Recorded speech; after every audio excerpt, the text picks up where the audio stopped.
तो आज हम बात करेंगे border, display position, margin padding और बैकग्राउंड प्रॉपर्टीज़ के बारे में। तो सबसे पहले बॉर्डर की बात कर लेते हैं। ये बिल्कुल ऐसे ही है जैसे ये मार्जिन पैडिंग के लिए मैंने बॉर्डर दे रखा है। ये आप देख रहे हो ना, इसमें हम मेन 3 चीज़ें हैं। एक तो ये बॉर्डर की जितनी विड्थ है वो हम डिसाइड करेंगे अपनी मर्ज़ी से। दूसरा, इसे स्टाइल कौन सा देना है। स्टाइल से क्या मुराद है, ये अभी एक सॉलिड बॉर्डर की शक्ल में है, लेकिन अगर हम चाहें तो इसे डॉट की शक्ल में भी कर सकते हैं, या किसी और शक्ल में चाहें तो वो भी हम कर सकते हैं। तो अभी हम प्रैक्टिस करेंगे तो इंशाल्लाह समझ में आ जाएगा। और तीसरी चीज़, इसका कलर। तो टाइम ज़ाया किए बगैर हम अपने कोड की तरफ जाएंगे और देखते हैं कोड में हम सबसे पहले समझने का आसान तरीन तरीका प्रैक्टिस सेट होते हैं। प्रैक्टिस करेंगे तो किसी मकसद के साथ, किसी लाइन के साथ आप प्रैक्टिस करोगे तो चीज़ें बहुत आसानी के साथ समझ में आ जाएंगी। तो हम अपना प्रैक्टिस करने के लिए एक तो CSS फाइल कैसे बनाई जाती है और इसे लिंक कैसे दिया जाता है, ये हम पहले भी सीख चुके हैं, थोड़ी सी रिवीजन कर लेंगे। और दूसरा एक डिव टैग, और उसके अंदर ये थोड़े से होम, पिक और अबाउट अस के बटन बना लेंगे इंशाल्लाह इनका टैग की मदद से। और ये थोड़ा सा काम हम पहले भी कर चुके हैं। इसे नीचे फेंकते हैं और यहाँ पर हम अपनी उसी फाइल में चलते हैं और यहाँ पर जाकर अपने H1 टैग के ऊपर रहते हुए हम यहाँ पर इंटर करके नीचे चलते हैं और यहाँ पर डिव टैग बनाएंगे। लेकिन डिव टैग को अब हम क्लास की मदद से समझने की चीज़ें कोशिश करेंगे।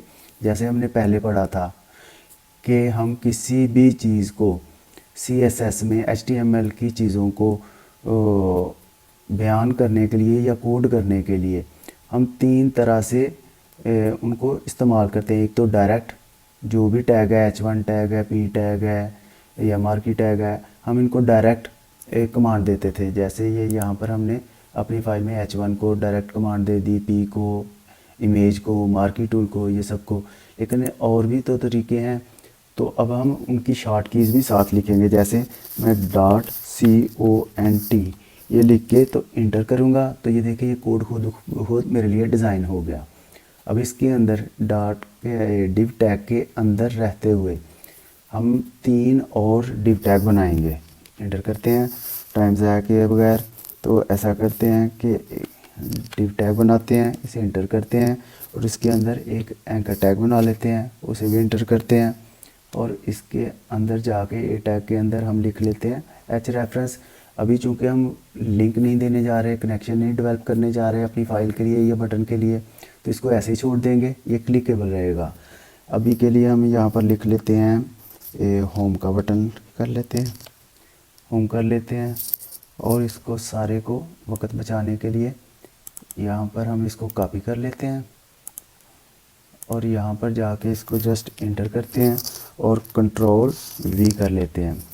फिर इंटर करते हैं और कंट्रोल-V कर लेते हैं। ये तीनों हमारे लिखे गए। अब हम होम की जगह पे अबाउट अस कर लेते हैं, अबाउट अस। और जो ऊपर होम है उसकी जगह पे हम फिक्स कर लेते हैं, ठीक है। और अब इसे कंट्रोल-S कर लेते हैं। तो ये देखें, ये तीनों चीज़ें लिखी हुई हमारे सामने आ चुकी हैं। अब ये नीचे लाइन क्यों आ रही है, ये इसलिए कि ये बता रही है कि ये एक लिंकेबल नाम है। हम इंशाल्लाह भी CSS में हमने पढ़ा था कि टेक्स्ट डेकोरेशन की मदद से हम चीज़ों को क्लीन अप कर लेते हैं, ये लाइनें ख़त्म कर लेंगे। तो अब चलते हैं हम अपने CSS के अंदर और ये जो नई हमने बनाई थी, कैसे बनाई थी ये भी एक बार देख लें। इसे खोलते हैं और ये देखें, ये हमने अपने फ़ोल्डर के अंदर जो फाइलें रखी हुई है ये यहाँ पर शो करा रहा है। यहाँ पर मैं जितनी चाहूँ बटन दबाऊँगा और यहाँ पर कोई भी .CSS के लिए मसलन D.CSS ये मैं लिखूँगा तो ये मेरी एक नई फ़ाइल यहाँ पे क्रिएट हो जाएगी।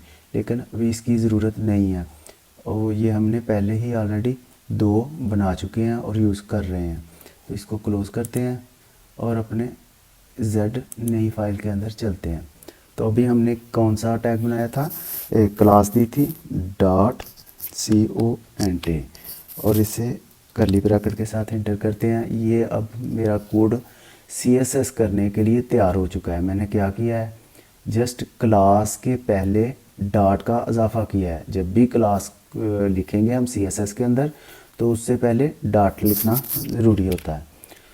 तो अब हम क्या करेंगे, यहाँ पर इसको जो हमारा कंटेनर है डॉट वाला, यहाँ पर जो बड़ा डिव टैग हमने बनाया है, ये एक बड़ा डिव टैग है जिसके अंदर हमने 3 छोटे डिव टैग बनाए हैं, जिनके डिव टैग के अंदर हमने एंकर टैग की मदद से ये 3 नाम लिखे हैं। तो अब हम क्या करेंगे, जब भी इस बड़े टैग को या पेरेंट टैग को हम कोई कमांड देंगे तो वो तीनों पे अप्लाई होगी, ऐसा ही है।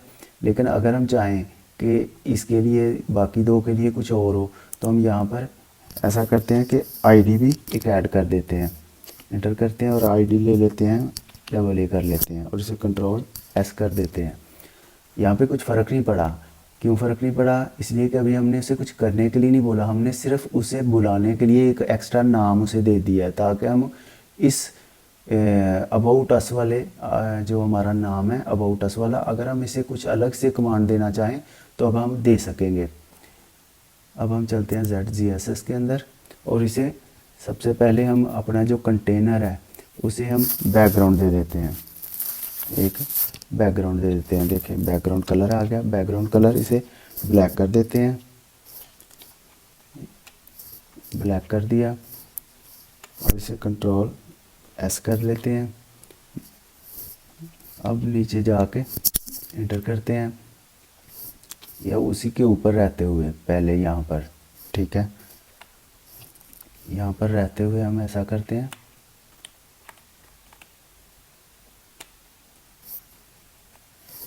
एंटर दबा के कोड रेडी करते हैं और हम इसे कलर देते हैं, जस्ट कलर, और कलर दे देते हैं, यही दे देते हैं और कंट्रोल एस करते हैं। देखें ये क्या हुआ है, अभी हमने जो भी कलर दिया था वो दुरुस्त तरीके से काम नहीं कर रहा, क्योंकि हम कंटेनर के लिए काम कर रहे हैं।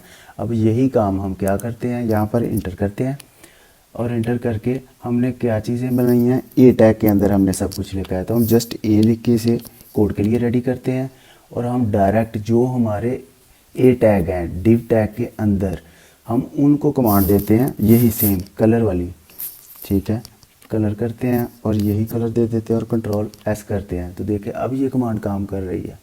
क्यों? वजह, उसकी वजह ये है कि कोड राइट प्लेस पे लिखना ज़रूरी है, ये चीज़ समझना ज़रूरी है कि जब हम इंडेक्स में जाके देखते हैं तो ये जो हमारा पेरेंट टैग है हम इसके लिए कमांड देंगे तो ये सारों के ऊपर अप्लाई तो होगा, लेकिन वो एक मजमूई शक्ल के अंदर काम करेगा। इनके डिव टैग के अंदर जो चीज़ें हैं उनके लिए हम अलग से शनाख्त दे के अलग से काम करेंगे, ठीक है। ये थोड़ी सी प्रैक्टिस करोगे तो इंशाल्लाह आसानी के साथ समझ में आ जाएगा। असल चीज़ प्रैक्टिस ही है। अब हमने एक टेक्स्ट डेकोरेशन की प्रॉपर्टी पढ़ी थी, ठीक है, इसे कर देते हैं नन और इसे कंट्रोल एस करते हैं। तो देखें ये लाइनें ख़त्म हो चुकी हैं, इसकी जो डेकोरेशन थी वो ख़त्म हो चुकी है।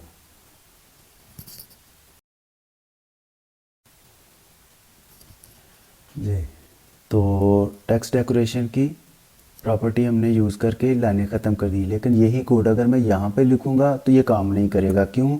क्योंकि हमें डिव टैग को कुछ नहीं कहना, हमें तो उसके अंदर जो राइटिंग है, जो टेक्स्ट है, जो मवाद है, हमें तो उस पर काम करना है। तो ये आम तौर पे जब भी CSS में एज अ बिगिनर हम काम करते हैं तो यही कन्फ्यूजन होती है कि कोई कोड काम क्यों नहीं कर रहा। तो हमेशा कोड काम करते हैं, सिर्फ उनको राइट प्लेस पे लिखना ज़रूरी है। सिर्फ ये चीज़ समझाने के लिए ये बात हो रही थी। अब हमने यहाँ पे डिव टैग के अंदर अपने चलते हैं और इसे हमने बैकग्राउंड कलर दिया था।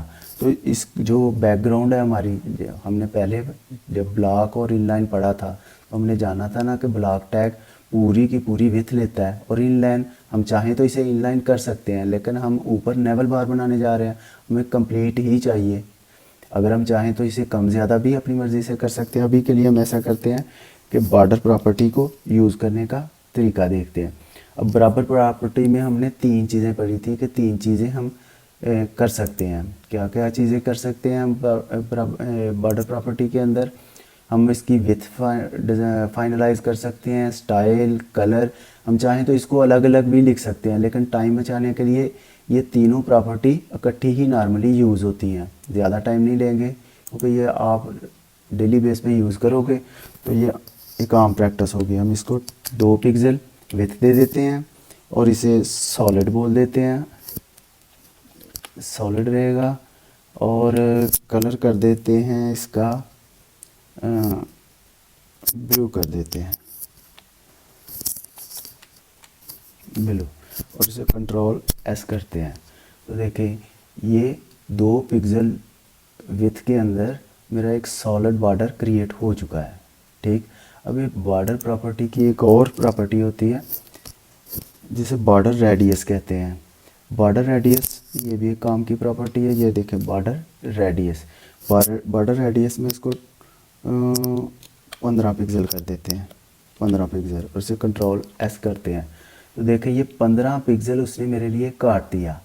ठीक है, अगर हम इसे 20 पिक्सल कर देते हैं तो कैसा दिखता है? देखें ये और ज़्यादा इसने काट दिया और इसे और गुलाई दे दी। मैं चाहूँ तो इसे और भी हम 25 पिक्सल कर लेते हैं, कंट्रोल एस करते हैं। तो देखें ये और चीज़ बन चुकी है। देख रहे हैं खूबसूरती में इजाफे के लिए बॉर्डर रेडियस।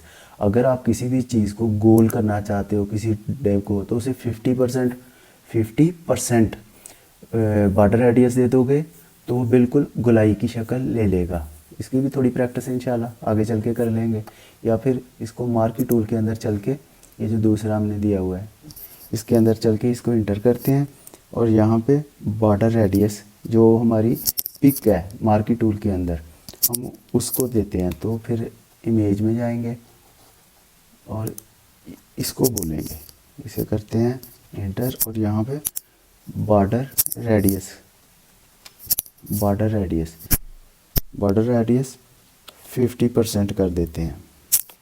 ये देखें, ठीक है, और इसे कंट्रोल एस करते हैं तो देखते हैं क्या बनता है। देखें ये गुलाई की शक्ल चला गया, सिर्फ उसकी विड्थ की वजह से उसको कंट्रोल कर रहा है। अगर हम इसको विड्थ को और इसको बराबर कर देंगे, मसलन हाइट भी इसकी 100 पिक्सल कर देते हैं, या ऊपर चल के यहाँ पे इसको भी 50 पिक्सल कर देते हैं और इसे कंट्रोल एस करते हैं तो देखिए ये बिल्कुल गोल हो चुका है।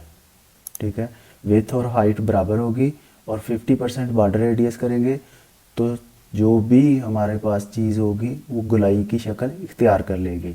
अगर हम बॉर्डर रेडियस कम करते जाएंगे ये इसको शक्ल को मज़ीद बेजा शक्ल दे सकते हैं, और इसी तरह और चीज़ें कर सकते हैं। इसके साथ आप जैसे जैसे खेलोगे बहुत मज़े की चीज़ें होंगी।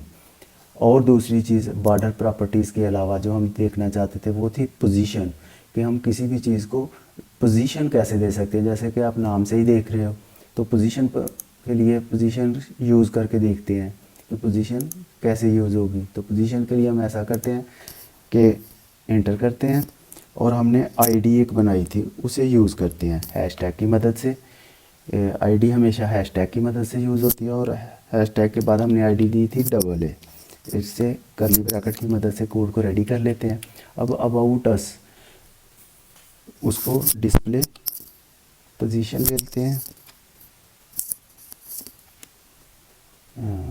सॉरी यहाँ पे हम डायरेक्ट पोजीशन लिखेंगे और उसे बोलेंगे, ये देखें पोजीशन आ गई। और अब पोजीशन में हमारे पास जो 4-5 चीज़ें आ रही हैं जो समझने वाली हैं, एक एब्सोल्यूट, एक फिक्स्ड, एक रिलेटिव, स्टैटिक, स्टिकी। इसमें जो काम की चीज़ें हैं या तो स्टिकी है। स्टिकी से क्या मतलब है कि अगर हम कोई भी पोजीशन इसे दे देंगे तो वो वहीं पे स्टिक हो जाएगी, वहीं पे रहेगी, बार ऊपर नीचे करने से उस पर कुछ फ़र्क नहीं पड़ने वाला। और फिक्स का मतलब जैसे कि इसके नाम से ही वाज़ेह है कि कहीं पे भी ये फिक्स हो जाएगी और ये स्क्रॉल बार ऊपर और नीचे करने से भी वो मूव नहीं होगी। स्टिकी से तो वो अपनी पोजीशन पे स्टिक तो रहेगी लेकिन बार ऊपर नीचे करने से वो काम करेगी। अब एब्सोल्यूट का मतलब ये है कि आप जब भी पोजीशन दोगे तो वो ये जो हमारा पूरा पेज है ये पूरे पेज को एक बॉर्डर के तौर पे वसूल करेगी। और हम जब इसे अबाउट अस को कोई भी पोजीशन बोलेंगे तो वो हर चीज़ को भूल जाएगी और सिर्फ डायरेक्ट ये जो हमारी बॉर्डर है चारों तरफ वो उसको मद्देनज़र रखेगी। और अगर रिलेटिव बोलेंगे तो ये जिस जगह पे मौजूद है उस जगह के इर्द गिर्द दूसरे मौजूद चीज़ों के हिसाब से पोजीशन लेगी। थोड़ा इस्तेमाल करके समझते हैं इसको। अभी हमने इसको अबाउट अस के लिए पोजीशन को रेडी किया है तो पोजीशन इसको देते हैं एब्सोल्यूट, ठीक है। और बाहर आके अभी देखें इसको कंट्रोल एस करता हूँ, ठीक है। अब ये क्या हुआ है, ये डिव टैग से बाहर आ गया है, ठीक हो गया। और इसको ऐसा करते हैं, इसको कलर जो है इसको रेड बोल देते हैं और कंट्रोल एस करते हैं।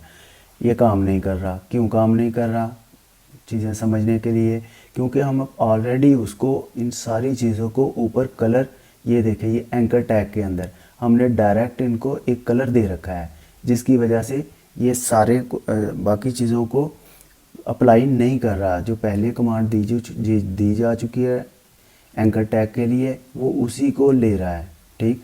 तो ये चीज़ समझना ज़रूरी है कि कोई भी टैग, जब आप कोई भी प्रॉपर्टी जो आप यूज़ कर रहे हो, तो वो क्यों वर्क नहीं कर रही, कहाँ पे लिखना है, किसके लिए लिखना है, कैसे लिखना है, ये चीज़ सिर्फ थोड़ी सी समझने की ज़रूरत है। इसके लिए कोई लंबी रॉकेट साइंस नहीं होगी। अभी के लिए हम अपनी पोजीशन एब्सोल्यूट को समझने की कोशिश कर रहे थे। अब मैं इसे यहाँ से उठा के यहाँ पर मान लें कि सेंटर में लेके चलते हैं, सिर्फ पोजीशन प्रॉपर्टी की मदद से। बहुत से तरीके हैं इसको यहाँ पे लेके जाने के, लेकिन हम सिर्फ अपनी पोजीशन प्रॉपर्टी की मदद से इस चीज़ को यहाँ पे लेके जाना चाहते हैं। तो इसके लिए मैं क्या करूँगा, मैं इसे टॉप मार्जिन टॉप जो है वो उसको डायरेक्ट 15 पिक्सल कर देते हैं।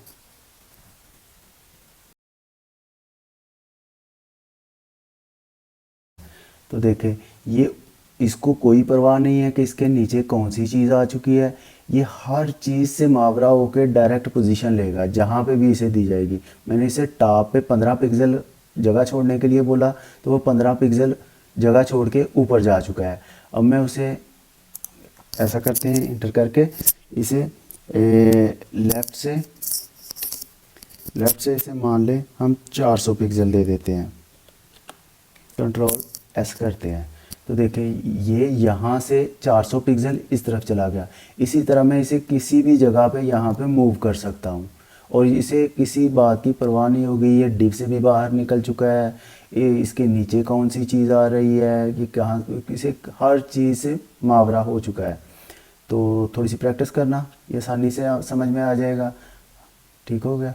अब हम चलते हैं अगली प्रॉपर्टी की तरफ, इंडेक्स में चलते हैं और यहाँ पर जो हमारा ये वाला पिक्स वाला था, इसे भी हम आईडी दे देते हैं और इसे आईडी दे देते हैं यहीं पर, कट करते हैं इसको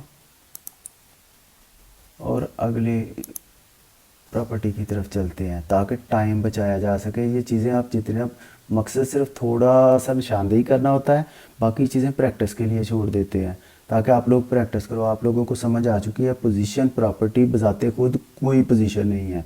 जब भी आप position property, display property use करके आप ब्लॉक और इनलाइन चीज़ें कर सकते हो, या फ्लैक्स वगैरह यूज़ करनी है वो आगे पढ़ेंगे इंशाल्लाह। लेकिन पोजीशन प्रॉपर्टी की मदद से आप एब्सोल्यूट कर सकते हो, स्टिकी कर सकते हो, फिक्स कर सकते हो, रिलेटिव चीज़ें यूज़ कर सकते हो।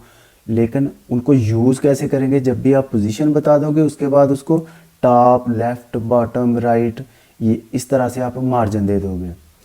और अब हम यही चीज़ समझने की कोशिश करते हैं कि ये मार्जिन और पैडिंग क्या होती है। मार्जिन और पैडिंग क्या है, ये जो बॉर्डर मैंने बना रखा है, इस बॉर्डर के अंदर जितना भी टेक्स्ट है वो इस बॉर्डर या इस कंटेनर के अंदर पैडिंग की मदद से हम मूव कर सकते हैं। इसको टॉप जितनी जगह 10 पिक्सल अगर छोड़ रखी है या नीचे 10 पिक्सल छोड़ रखी है तो ये पैडिंग है। लेकिन ये वाला जो पूरा हमारा कंटेनर है या कोई भी चीज़ है, वो दूसरी जगह से या बॉर्डर से दाएं बाएं कितने फासले पर है, ये मार्जिन तय करता है। चलें थोड़ी सी प्रैक्टिस करके इसे भी यूज़ करते हैं मार्जिन प्रॉपर्टी को।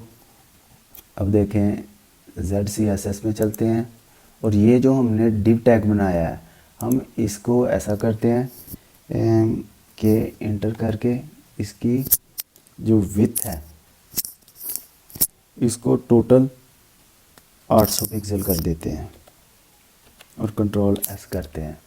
अब या इसको बड़ा करके देखते हैं। देखें ये टोटल 800 पिक्सल हो चुकी है, इसकी बाकी लेंथ गायब हो चुकी है। अब अगर हम इसे यहाँ से लेफ़्ट से मार्जिन देंगे तो ये बीच वाली चीज़ों को कुछ नहीं कहेगा, ये कंटेनर का कंटेनर मूव होकर सेंटर में कर सकते हैं हम मार्जिन की मदद से। अब देखें यहाँ पर इंटर किया और हम मार्जिन लेफ़्ट यूज़ कर लेते हैं, मार्जिन लेफ़्ट यूज़ कर लेते हैं और मार्जिन लेफ़्ट कितना दे देते हैं, मान ले 200 पिक्सल दे दिया और कंट्रोल एस कर दिया। तो अब देखें ये 200 पिक्सल यहाँ से जगह छोड़ के यहाँ पे आ गया, ठीक हो गया। अब मेरा ख्याल है आप लोगों को मार्जिन की समझ आ गई होगी। ये 3-4 जितनी भी चीज़ें थी वो उन चीज़ों को नहीं देख रहा, वो बल्कि बिल्कुल जो हमारा कंटेनर है जिसके लिए हम डॉट काउंट में जाके मार्जिन दे रहे हैं, तो ये उसी को लेके तो मार्जिन ले रहा है यहाँ से इस तरफ को, ठीक है। और अबाउट अस को देखें, वो डायरेक्ट पोजीशन प्रॉपर्टी जितनी मैंने दी थी वो ठीक वहीं पर है, वो अपनी जगह से बिल्कुल भी मूव नहीं हो रहा। मेरा ख्याल है समझ में आ गई होगी बात। और पैडिंग क्या है, अब यहाँ पे एंटर करते हैं और पैडिंग प्रॉपर्टी यूज़ करते हैं।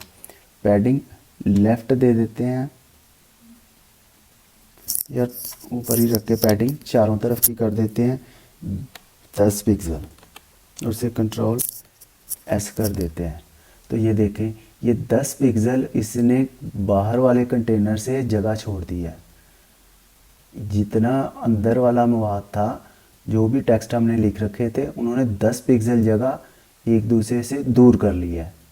यही पैडिंग होती है। पैडिंग की मदद से हम चीज़ों को किसी भी कंटेनर के अंदर या अपने डिव टैग के अंदर या किसी भी जो टैग हमने यूज़ कर रखा है उस टैग के अंदर हम इसे यूज़ कर सकते हैं। जैसे ये मार्की टूल इसके अंदर चल रहा है, अगर ये छोटा होता तो मैं पैडिंग की मदद से इसे ऊपर नीचे से सेट भी कर सकता था कि ये ऊपर ऊपर चले या नीचे नीचे चले, और इसकी मार्की टूल की विड्थ हम हाइट बढ़ा लेते और इसे थोड़ा नीचे रख के चला लेते, इसके ऊपर कोई टेक्स्ट चला लेते।